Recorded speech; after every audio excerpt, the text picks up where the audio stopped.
हम लोग राम को मानने वाले हैं, रामपाल को मानने वाले नहीं हैं। ये बात को ध्यान रखना।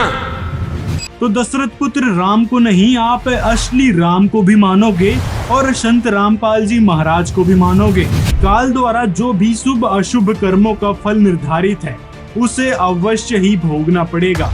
हमने कहा वो जेल में थोड़ी पैदा हुआ था, वो तो बाहर पैदा हुआ था, लेकिन मरेगा कहाँ? जेल में। ये भगवान नहीं होता। इसकी बौखलाहट भी संत रामपाल जी के ज्ञान को लेकर इतनी बढ़ गई थी कि ये अभद्र भाषा का प्रयोग करने लगे। जिसको जो अच्छा लग जाए वही मार्ग है, जो डींग मारता है वही पंडित है। तो हाँ, संत रामपाल जी महाराज ये भी कहते हैं कि ये सभी देवता हमारे लिए आदरणीय हैं, लेकिन पूजनीय कोई और भगवान है जो हमको इनसे भी ज्यादा लाभ दे सकता है, हमारे कर्मों को काट सकता है। इन दोनों ने संत रामपाल जी महाराज जी के बारे में कुछ अभद्र टिप्पणियां की हैं और उनके ज्ञान पर भी सवाल उठाया है। तो आइए जानते हैं इन लोगों की सच्चाई और क्या बात कही है इन्होंने संत रामपाल जी को लेकर। दोस्तों, सुनी सुनाई कथाओं को जनता को सुनाने के चक्कर में ये लोग समझने लगते हैं कि हम ही महान हैं, हमसे आगे कोई है ही नहीं, हमको ही बड़ा ज्ञान हो चुका है भगवान का और सदग्रंथों का। लेकिन वास्तविकता तो ये है, ना तो इनको श्रुति स्मृतियों का ज्ञान है, ना ही भगवान का, परमात्मा का। ये तो सिर्फ भोंपू की तरह बजते रहते हैं और राम कृष्ण ब्रह्मा विष्णु महेश दुर्गा जी गणेश जी का नाम लेकर लोगों को बताते हैं कि भाई इनसे ऊपर कोई भगवान है ही नहीं। यहाँ तक कि शास्त्रों का हवाला भी देते हैं और कुछ संस्कृत के श्लोक सुना देते हैं। जनता भी खुश हो जाती है कि वाह, महाराज जी ने क्या बात कह दी। जबकि दोस्तों, इनको सदग्रंथों की ABCD तक नहीं पता कि हमारे पवित्र सदग्रंथों में आखिर लिखा क्या है और ब्रह्मा विष्णु महेश आखिर कितनी शक्ति वाले हैं, क्या इनसे ऊपर भी कोई भगवान है या नहीं। और श्रुतियों में भी यानी वेद और गीता जी में भी किस भगवान के बारे में जिक्र है, इनको यही नहीं पता और ये बन गए हैं कथावाचक। समाज को प्रत्येक गली गली, जगह जगह, बस अड्डे, रेलवे स्टेशन, गाड़ी ट्रेनों के डिब्बों में जगह जगह एक ही प्रचार प्रसार करते घूम रहे हैं। भगवान कृष्ण का खंडन कर रहे हैं, भगवत्ता का खंडन कर रहे हैं, पुराणों का खंडन कर रहे हैं। वैदिक मार्ग में जो भी प्रयोग होने वाले शास्त्र हैं, धर्म ग्रंथ हैं, सबका खंडन कर रहे हैं। ये शास्त्र जी संत रामपाल जी महाराज जी के अद्वितीय और प्रमाणित ज्ञान को सुनकर बौखला उठे हैं, जिसके कारण झूठ बोल बोल कर सामने बैठी जनता को गुमराह करने की नाकाम कोशिश में लगे हैं। वास्तविकता तो यह है कि संत रामपाल जी महाराज जी ने कभी इन देवी देवताओं का या फिर कृष्ण जी का खंडन नहीं किया है। संत रामपाल जी महाराज ने सिर्फ इतना ही कहा कि ये देवता जो है खुद ही जन्म मृत्यु के चक्र में फंसे हैं, तो आपको मुक्त कहां से करवा देंगे। इनसे भी ऊपर कोई और भगवान है जिसकी हमने भक्ति करना चाहिए। हाँ, संत रामपाल जी महाराज ये भी कहते हैं कि ये सभी देवता हमारे लिए आदरणीय हैं, लेकिन पूजनीय कोई और भगवान है जो हमको इनसे भी ज्यादा लाभ दे सकता है, हमारे कर्मों को काट सकता है। ये ब्रह्मा विष्णु महेश तो खुद ही कर्म बंधन में बंधे हैं। और रही बात पुराणों का खंडन करने की, तो संत रामपाल जी ने कभी पुराणों का खंडन किया ही नहीं। संत रामपाल जी तो जो पुराणों में देवी देवताओं द्वारा बात कही गई है उसको ही जनता को बताते हैं कि भाई आपके जो कथावाचक या फिर गुरु बन बैठे हैं वो इस प्रकार का ज्ञान देते हैं और हमारे सदग्रंथों में ये ज्ञान लिखा है। यानी जहाँ एक तरफ ये कहते हैं कि ब्रह्मा विष्णु महेश अजर अमर हैं, इनकी जन्म मृत्यु होती ही नहीं, वहीं दूसरी तरफ पुराणों में यह सिद्ध होता है कि ये ब्रह्मा विष्णु महेश और देवी देवता जो है नाशवान है, इनकी जन्म मृत्यु होती है। जैसे ब्रह्मा जी का यह उदाहरण देख लो। और इसी प्रकार देवी भागवत महापुराण में पुराणों को लेकर कुछ ये बात कही गई है। स्कंद 11 अध्याय 1 में नारायण यानी विष्णु जी स्वयं कह रहे हैं, इन तीनों में यानी श्रुति स्मृति और इन पुराणों में जहाँ परस्पर विरोध हो वहाँ श्रुति को ही प्रमाण मानना चाहिए। इसी प्रकार स्मृति तथा पुराण में विरोध होने पर स्मृति श्रेष्ठ है, यानी पहले तो श्रुति फिर स्मृति, उसके बाद पुराणों को रखा है। और आगे कहा है कि वेद प्रतिपादित धर्म को छोड़कर जो अन्य को प्रमाण मानकर व्यवहार करता है उसे दंडित करने के लिए यमलोक में नरक कुंड स्थित है। तो दोस्तों यहाँ से आप समझ लो, जो लोग वैदिक का तो नाम लेते हैं कि वैदिक धर्म अपनाना चाहिए, वैदिक पूजाओं को करना चाहिए, वैदिक मतलब होता है वेद के अनुसार, और पुराणों में भी यही कहा गया है कि जो श्रुति में यानी वेदों में जो बातें कही गई है उसको ही अपनाना चाहिए। अब बताओ कि जो कथा में आप सुनाते हो कि ब्रह्मा विष्णु महेश ही सर्वे सर्वा हैं, इनसे ऊपर कोई भगवान ही नहीं है, तो दिखा दो वेदों में कहाँ पे लिखा है। इससे सिद्ध होता है कि वेदों में जिस परमात्मा की भक्ति का जिक्र है वही हमने करना चाहिए। और वेदों का सार है पवित्र गीता जी, उसमें भी पूर्ण परमात्मा के विषय में बताया गया है। क्योंकि देवी भागवत महापुराण के प्रथम स्कंद अध्याय 5 में ब्रह्मा जी कह रहे हैं कि काल द्वारा जो भी शुभ अशुभ कर्मों का फल निर्धारित है उसे अवश्य ही भोगना पड़ेगा। इस संसार में जब इन महाभाग देवताओं को भी दुख का भोग करने के लिए विवश होना पड़ा, तो फिर दुख भोगने से भला कौन वंचित रह सकता है। यानी यहाँ पर ब्रह्मा जी खुद कह रहे हैं कि जो मनुष्य हैं उनके कर्म नहीं कट सकते, उनके किस्मत में लिखे दुखों को कोई टाल नहीं सकता। हाँ, तो यहाँ से सिद्ध होता है कि ये ब्रह्मा विष्णु महेश के ऊपर कोई और भगवान है, जिसके बारे में संत रामपाल जी महाराज जी बताते हैं। अब आगे इस उमेश चंद्र शास्त्री ने कुछ और कहा था। हमारी जो सनातन परंपरा थी, जो वैदिक मार्ग था, उसका अनुसरण करने वाले हम लोगों के बीच में हाँ, ये कर रहे हैं वैदिक मार्ग का अनुसरण। सुनी सुनाई कथाओं को आगे सुनाना वैदिक मार्ग है। कौन सी किताब में लिखा है ये? यदि आप सही में वैदिक मार्ग का अनुसरण करते तो वेदों में तो कर्मों को काटने के बारे में ये बात लिखी हुई है कि परमात्मा पाप नाश कर देता है। अब इसके हम 8वें अध्याय के वही 13वां मंत्र पढ़ रहे हैं। हे सबके उपकार करने वाले मित्र यानी परमेश्वर, आप देव कर्तस्य दान देने वाले के, एनस्य माने अपराध के, पाप के, एनस्य माने अपराध कहो चाहे पाप को, इसी के शब्दों में एनस्य माने पाप के, दूर करने वाले हो, नाश करने वाले हो, छुड़वाने वाले हो, क्षमा करने वाले हो, कुछ भी बोलो इन शब्दों को।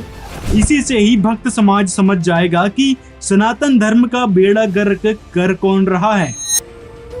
तो बताइए, समाज में हमारे सनातन धर्म का स्वरूप बिगड़ेगा कि बचेगा? आप जैसे स्वयंभू गुरु बन बैठे कथावाचकों ने ही सनातन धर्म का बेड़ा गर्क कर रखा है। अपनी पाखंड रूपी दुकान खोलकर भगवान का नाम लेकर और शास्त्रों का हवाला देकर लोगों को बेवकूफ बनाने की कोशिश में लगे हुए हो। साधारण गांव की जनता जो नहीं जानती है, जो थोड़ी किसी कार्य के प्रभाव से, थोड़े बहुत चमत्कार के प्रभाव में पड़ करके अपनी वैदिक मार्ग का अनुसरण करना छोड़ देती है, नित्य प्रति जो नवरात्रि का व्रत है, जो एकादशी का व्रत है, प्रदोष के व्रत हैं, आने वाले हर प्रतिदिन के वारों में सोमवार इत्यादि के जो पवित्रतम व्रत हैं, इनको छोड़ करके और पड़ गए उनके चक्कर में।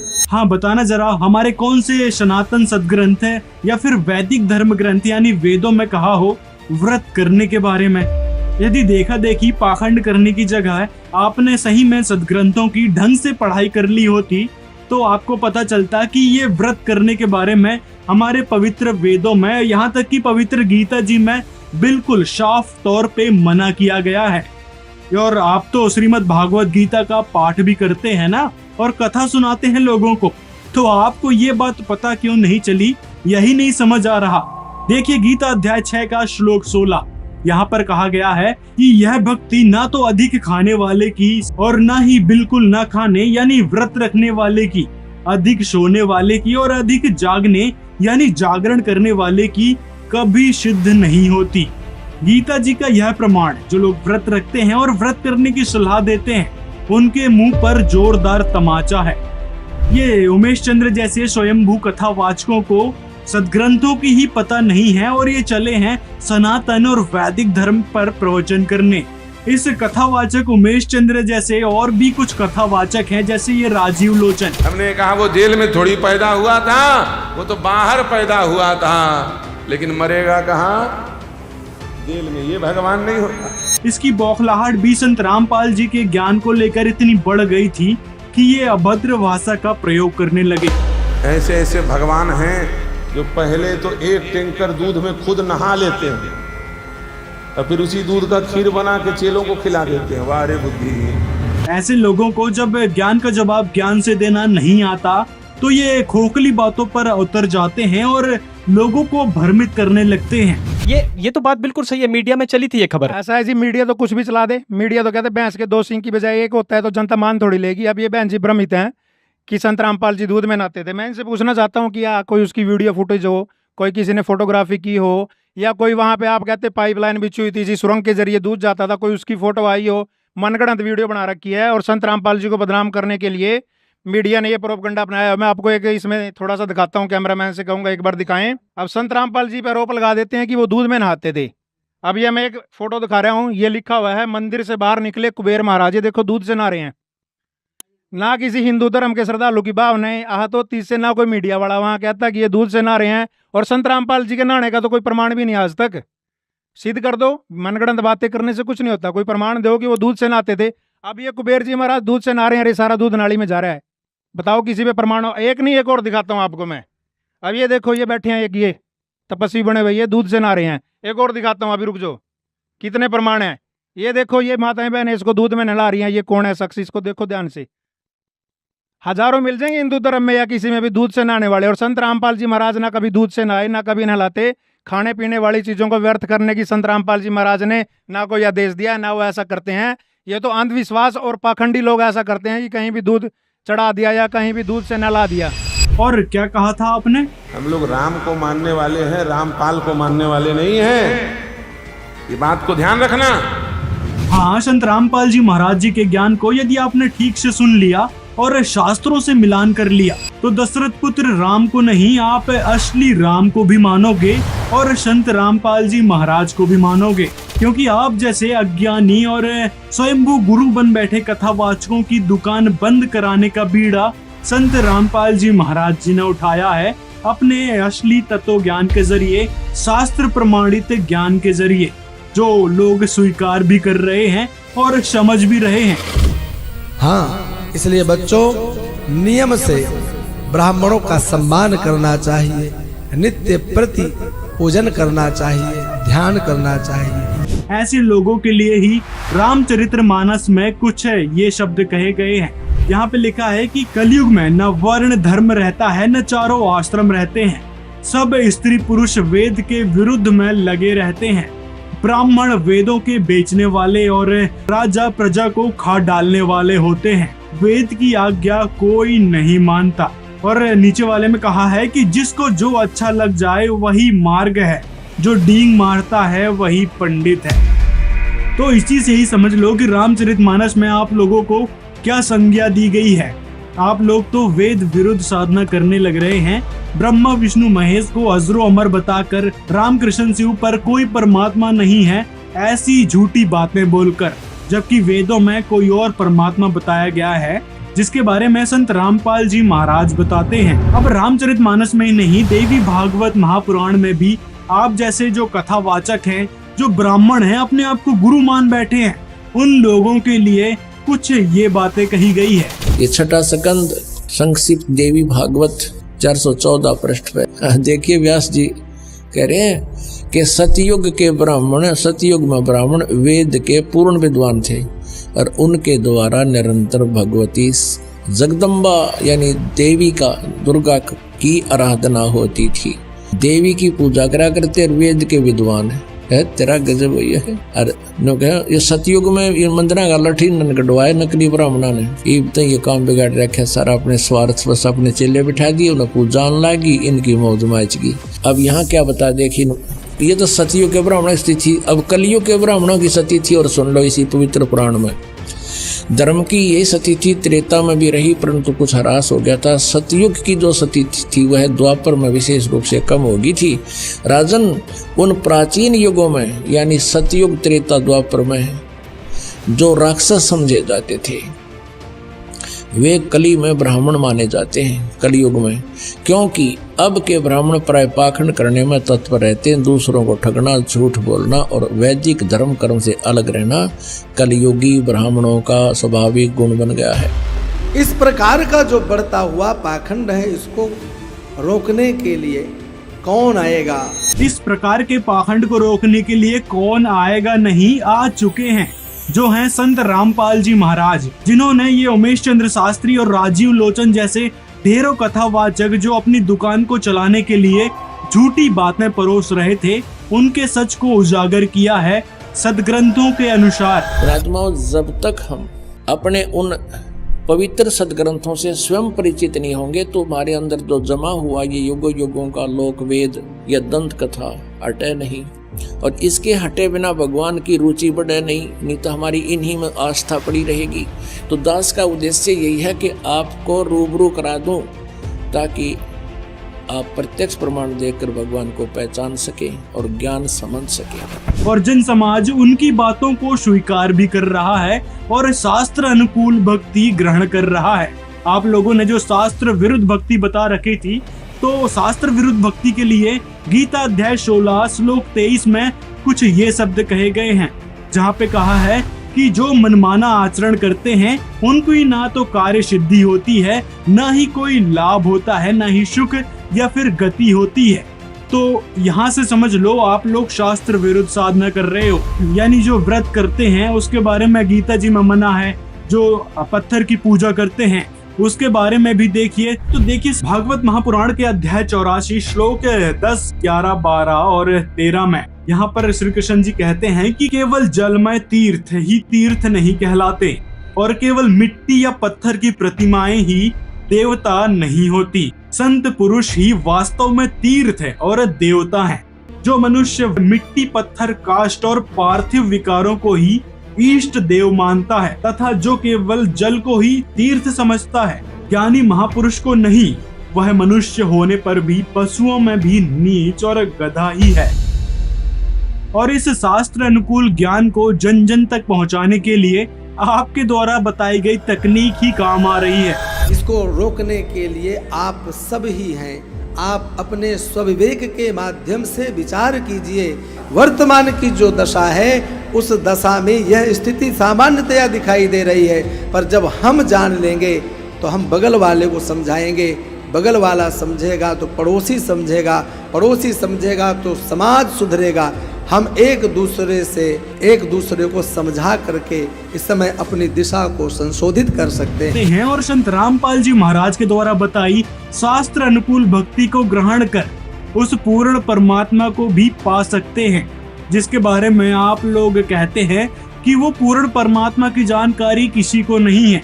ये कृष्ण जी ही पूर्ण परमात्मा है, ब्रह्मा विष्णु महेश ही सर्वे सर्वा हैं। तो उस पूर्ण परमात्मा की जानकारी संत रामपाल जी महाराज जी ने बताई है, जो कि कबीर साहिब हैं, जिसके बारे में पवित्र गीता जी, वेद, पुराण इन सब में जिक्र है। परमेश्वर ने 600 वर्ष पहले कहा था, वेद पढ़े पर वेद न जाने, ये बाँचे पुराण 18, और पत्थर को ये पत्ते खुआवे, भूल गए सिरजनहारा।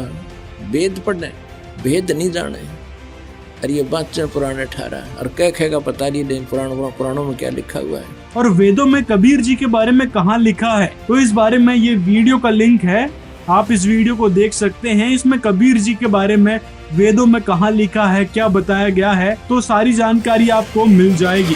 और आपके द्वारा कही गई ये बात भी आप जैसे पाखंडी और स्वयंभू कथावाचकों पर फिट बैठती है। वरना मति को भ्रमित करने वाले इस समय जाने पाखंड का रूप धारण करके कितने चेहरे कीड़े मकोड़े की तरह उत्पन्न है, आप लोगों को मैं कह नहीं सकता। अब इसने जो श्री कृष्ण जी के गुणगान गाए हैं, भगवान कृष्ण के द्वारा जिस प्रकार से लीलाएं की गई, उन लीलाओं से प्रभावित होकर के ही हम आज वृंदावन की यात्रा करते हैं। उन्हीं लीलाओं से आकृष्ट होकर के ही हम ब्रज 84 कोस की परिक्रमा लगाते हैं। यही हमारी आस्था का विषय। ओहो, कृष्ण जी की महिमा तो खूब गाली। अब देखिए श्रीमद् देवी भागवत महापुराण में कृष्ण जी की ये कुछ लीलाएं, जहाँ एक तरफ सनातन धर्म में कहा जाता है कि बहन से कभी शादी ब्याह नहीं किया जा सकता, जो कि एक कश्यप गोत्रा का इन ब्राह्मणों ने एक मत चला रखा है। वहीं दूसरी तरफ देखिए इनके जो आराध्य श्री कृष्ण जी है, उन्होंने क्या किया। देवी भागवत महापुराण 10वें स्कंद में यहाँ पर कहा है, भगवान कृष्ण की बुआ श्रुति कीर्ति केकई देश में ब्याही गई थी। उसकी कन्या का नाम था भद्रा। उसके भाई संत दर्न्य आदि ने उसे स्वयं ही भगवान कृष्ण को दे दिया और फिर श्री कृष्ण जी ने उनका परिग्रहण किया। यहाँ पर जो परिग्रहण शब्द आया है उसका मतलब होता है कि स्त्री को पत्नी के रूप में स्वीकारना। तो यानी यहाँ कृष्ण जी ने जो अपनी बुआ की लड़की थी तो उसको ही पत्नी के रूप में स्वीकार लिया। अब बताओ पंडितों और ब्राह्मणों, आपका कहाँ गया वो कश्यप गोत्री और कश्यप गोत्रा वाला नियम। तो दोस्तों ये थी कुछ इन कथावाचकों की सच्चाई जो संत रामपाल जी महाराज जी के ज्ञान अनुसार हमने आपके सामने रखी है। संत रामपाल जी महाराज जी इस विश्व में एकमात्र तत्वदर्शी संत हैं जिनके बारे में गीता अध्याय 4 श्लोक 34 में बताया है। तो आज ही जुड़े संत रामपाल जी महाराज की कल्याणकारी विचारधारा से और जो नकली धर्म गुरु हैं उनसे बचें, क्योंकि वो लोग आपके मानव जीवन को बर्बाद करने में तुले हैं। सुनी सुनाई कथाओं के आधार पर आपको भक्ति बताने लगते हैं, भगवानों के गुण गाने लगते हैं, लेकिन इनको यही नहीं पता कि वो पूर्ण परमात्मा कौन है, जिसके बारे में गीता अध्याय 18 श्लोक 66 में बताया गया है। और ये उमेश चंद्र शास्त्री जैसे लोग जो अपने आप को ब्राह्मण कहते हैं, ये लोग ब्राह्मणों को ऊंचा बताने के लिए कहते हैं कि भाई वेदों को या फिर सदग्रंथों को केवल ब्राह्मण ही पढ़ सकता है, आम लोगों की बस की बात नहीं है।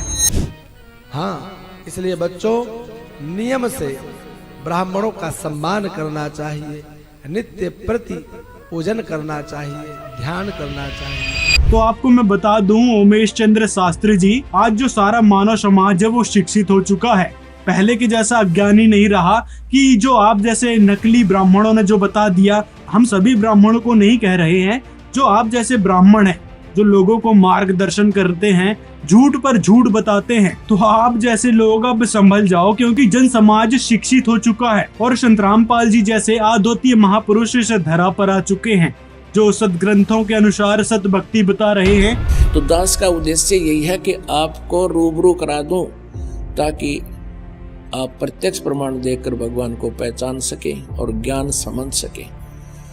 और ज्ञान समझ में आ गया फिर तो ये परमात्मा की महिमा बच्चा बच्चा गाया करेगा।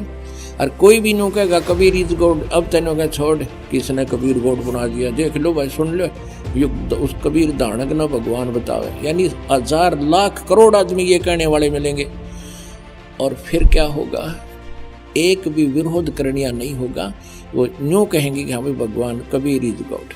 भाई कबीर तो परमात्मा थे, यही पूर्ण ब्रह्म थे। तो उस स्थिति में आने के बाद फिर हम केवल आप जी को परमात्मा के वो ज्ञान महिमा कोड वर्डों में भी सुनावांगे तो भी समझ में आवेगी आपके। तो आप दोनों से भी निवेदन है, संत रामपाल जी महाराज जी के ज्ञान को ठीक से सुने, समझें और नाम दीक्षा लेकर अपना कल्याण करवाएं। दोस्तों आपको वीडियो कैसा लगा, वीडियो के बारे में हमें कमेंट में जरूर बताएं और आपकी इन कथावाचकों के प्रति क्या राय है वो भी हमें कमेंट बॉक्स में जरूर बताएं।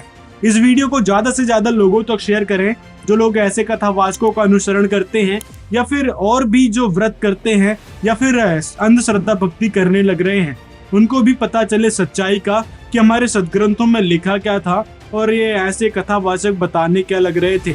मिलते हैं अगले वीडियो में।